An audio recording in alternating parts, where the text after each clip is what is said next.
Hello guys, my self doctor Hemant Kumar Meena, BA MS student from NIS Jaipur. Video शुरू करने से पहले गाइस आपसे एक रिक्वेस्ट है कि यदि आप हमारे चैनल पर नए हैं और आपने अभी तक हमारे चैनल को सब्सक्राइब नहीं किया है तो सब्सक्राइब कर लीजिए और बेल आइकन को ऑल पर प्रेस कर लीजिए ताकि आने वाली हर एक वीडियो की नोटिफिकेशन आप तक शीघ्र पहुँच सके। तो चलिए गाइज स्टार्ट करते हैं आज की वीडियो। गाइज आज की वीडियो में जो हमारा टॉपिक है वो है वात, पित्त और कफ। इन तीनों में से जो पित्त दोष है उस पित्त दोष के कौन कौन से भेद होते हैं और भेदों के साथ साथ तो उस पित्त के जो भेद है उनके प्राकृत क्रम क्या होते हैं, प्राकृत क्रम के साथ साथ उनके स्थान जो है वो आचार्यों ने कौन कौन से शरीर में बताए उनके बारे में आज डिस्कस करेंगे। गाइज इससे पहले वाली जो वीडियो है उस वीडियो में हमने डिस्कस किया था कि जो वात दोष है उस वात दोष के कौन कौन से भेद जो आचार्यों ने बताए हैं, उनके स्थान जो है वो शरीर में कहाँ कहाँ पर है और उनके प्राकृत क्रम जो है वो कौन कौन से होते हैं, इसके बारे में हमने पिछली वीडियो में डिस्कस कर लिया था। यदि आपने पिछली वाली जो वीडियो है वो नहीं देखी है अभी तक तो डिस्क्रिप्शन में उस वीडियो का लिंक है, आप वहाँ से जाकर के जो है वीडियो को देख सकते हैं। तो चलिए गाइज स्टार्ट करते हैं आज की वीडियो। गाइज आज की वीडियो में जो हमारा टॉपिक है पित्त के भेद, इसमें अष्टांग हृदय के जो सूत्र स्थान है उसमें बताया गया कि पित्त पंचत्वकम, मतलब पित्त जो है 5 प्रकार का होता है, इसके बारे में बताया है। गाइज पिछले वाली वीडियो में वैसे हम डिस्कस कर चुके हैं, लेकिन एक बार वापस जो है आपका रिवाइज हो जाए या फिर जिसने नहीं देखी है तो थोड़ा बहुत उसको इसके बारे में जो है वो पहले का जो है उसकी नॉलेज मिल जाए। तो आचार्य चरक की बात करते हैं तो आचार्य चरक ने केवल और केवल जो वात दोष है उस वात दोष के 5 भेदों के बारे में बताया है। जबकि आचार्य सुश्रुत की बात करते हैं तो आचार्य सुश्रुत ने वात और पित्त दोनों के भेदों के बारे में बताया। कफ के उन्होंने ओनली कर्म बताया, उनके जो भेद है उनके बारे में नहीं बताया। लेकिन अगर आचार्य वाग्भट की बात करते हैं तो आचार्य वाग्भट ने अपने ग्रंथ अष्टांग हृदयम में जो है वात, पित्त और कफ इन तीनों के भेदों के बारे में पृथक पृथक वर्णन किया है। तो चरक संहिता में केवल वायु के 5 भेदों को पृथक पृथक संज्ञा प्रदान किए गए हैं, जबकि सुश्रुत संहिता और वाग्भट संहिता ग्रंथों में पित्त के 5 भेदों के पृथक पृथक नाम दिए गए हैं।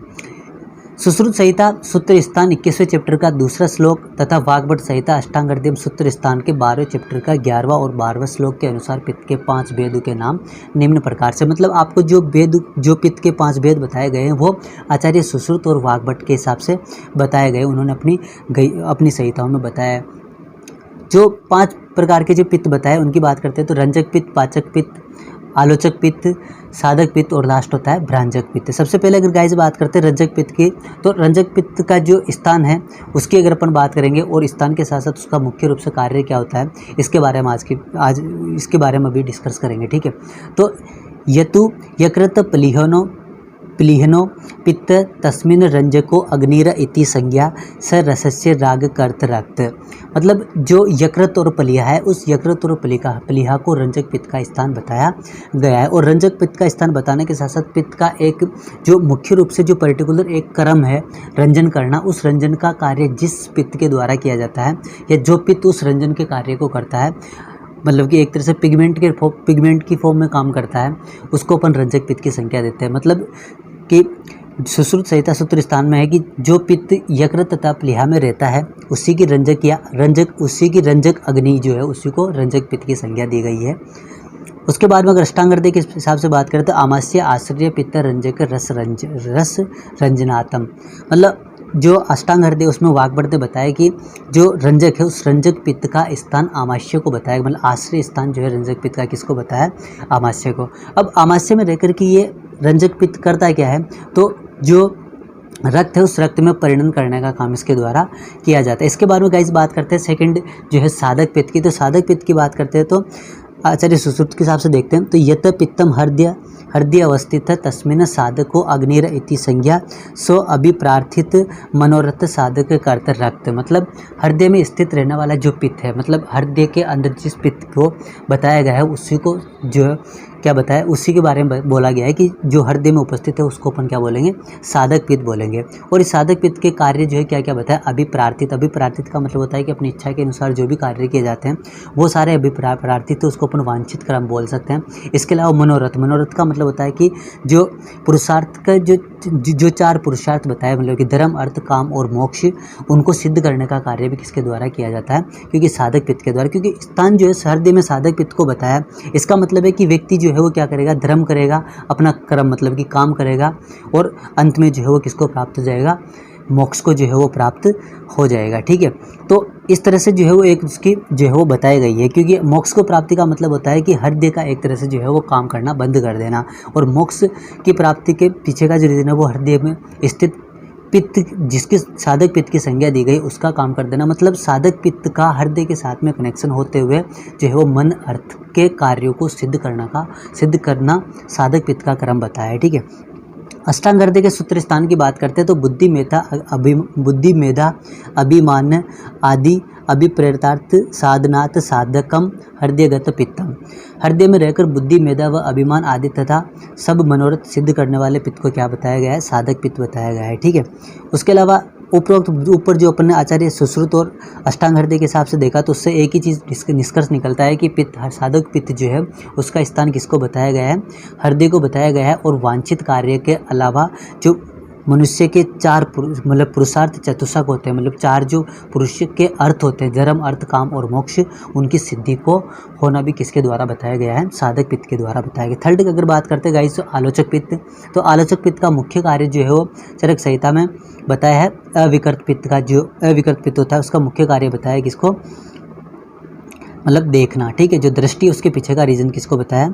इस आलोचक पित्त को बताया। ठीक है, अष्टांग हृदय की बात करते हैं, अष्टांग हृदय में बताया कि रूप लोचनत स्मृत दृक् स्तंभ आलोचक, मतलब कि नेत्रों में रहकर रूप का दर्शन कराने वाला जो पित्त होता है उसको आलोचक पित्त की संज्ञा दी गई। इसके बाद में गाइस आपको एक इंपॉर्टेंट चीज़ आलोचक पित्त में ये ध्यान रखनी है, क्योंकि बहुत बार आपको 2 नंबर के क्वेश्चन में पूछ लिया जाता है, ज़्यादातर पॉसिबिलिटी होती है आपको पूछ लिया जाता है, क्योंकि ये चीज़ बहुत ही कम लोगों को पता रहती है कि आलोचक पित्त, अब पित्त के जो 5 प्रकार के हैं उन 5 प्रकार में भी आलोचक पित्त का और 2 प्रकार जो बताए गए उनके बारे में पूछ लिया जाता है कि आलोचक पित्त के भेदों के नाम लिखिए। इस तरह से आपको क्वेश्चन पूछ दिया जाता है।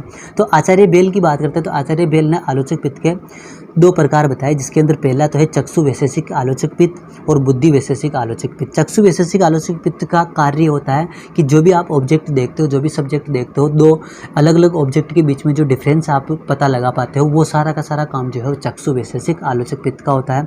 जबकि अगर बुद्धि वैशेषिक पित्त की बात करें तो बुद्धि वैशेषिक आलोचक पित्त जो है वो आपके दिमाग में जितने भी विचार आते हैं, आपकी स्मृति हो गया, धैर्य हो गया, इन सभी से रिलेटेड जो भी कार्य होते हैं उन सभी को कराने का काम बुद्धि वैशेषिक आलोचक पित्त का होता है। इसके बाद में गाइस 4th नंबर का जो पित्त का भेद बताया गया है वो है भ्रांजक पित्त। तो भ्रांजक पित्त का बताया कि भैया कि जो आलोचक जो भ्रांजक पित्त है उसका स्थान किसको बताया? त्वचा को बताया, और त्वचा में रहकर के इसके द्वारा क्या क्या कार्य किए जाते हैं? मर्दन, सेचन, अवगालन, लेपन आदि क्रियाओं में प्रयुक्त होने वाला जो पित्त है, पित्त का प्रकार, उसको अपन क्या बोलते हैं? भ्रांजक पित्त की संज्ञा देते हैं।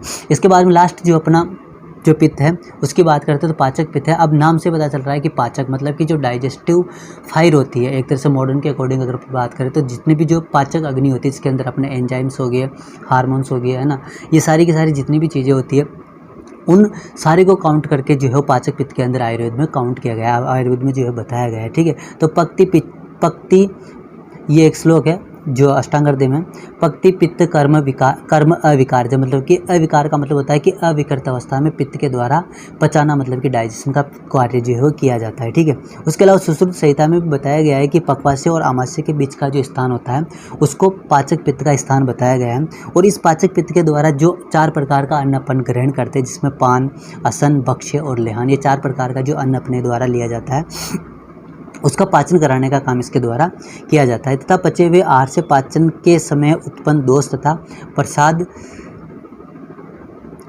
एवं मल मूत्र पुरुष को पृथक करने का काम भी किसके द्वारा किया जाता है? पाचक पित्त। मतलब कि जो आहार का जब पाचन हो जाता है तो पाचन के परिणाम स्वरूप आहार रस और कीट भाग बनता है। ठीक है, तो आहार रस जो है वो आगे चल करके शरीर की जो 7 धातु रस, रक्त, मांस, मेदस्थि, मज्जा और शुक्र बताई गई है उनका जो है वो उनकी पूर्ति करता है आहार रस। तो लेकिन कीट भाग जो कि मल मूत्र के रूप में है वो बॉडी से बाहर जो है वो निकाल दिया जाता है। तो इसको एक दूसरे से पृथक करने का काम भी किसके द्वारा, मतलब कि आहार रस को और कीट भाग को एक दूसरे से पृथक करने का काम भी जो है वो किसके द्वारा किया जाता है? पाचक पित्त के द्वारा किया जाता है। इसके अलावा एक और इसका जो फंक्शन बताया गया है वो आचार्य सुश्रुत ने बताया है कि जो पाचक पित्त है उस पाचक पित्त के द्वारा अन्य अपने स्थान पर ही रह करके दूसरे जो पित्त के भेद बताए, जैसे कि भ्राजक पित्त हो गया, है ना। उसके अलावा जो है वो जो भ्राजक पित्त है, भ्राजक पित्त के अलावा अगर आपको बात करें तो आलोचक पित्त है। इन ये जितने भी पित्त बताए गए उन सभी को जो है वो शक्ति पर कार्य करने के लिए शक्ति प्रदान करने का काम इसके द्वारा किया जाता है। तो गाइज़ ये थी आज की हमारी वीडियो से रिलेटेड कोई भी डाउट हो तो आप कमेंट सेक्शन में पूछ सकते हैं। और यदि आपने हमारे चैनल को अभी तक सब्सक्राइब नहीं किया है तो सब्सक्राइब कर लीजिए और बेल आइकन को प्रेस कर लीजिए ताकि आने वाली हर एक वीडियो की नोटिफिकेशन आप तक जल्दी से जल्दी पहुँच जाए। Thank you so much guys.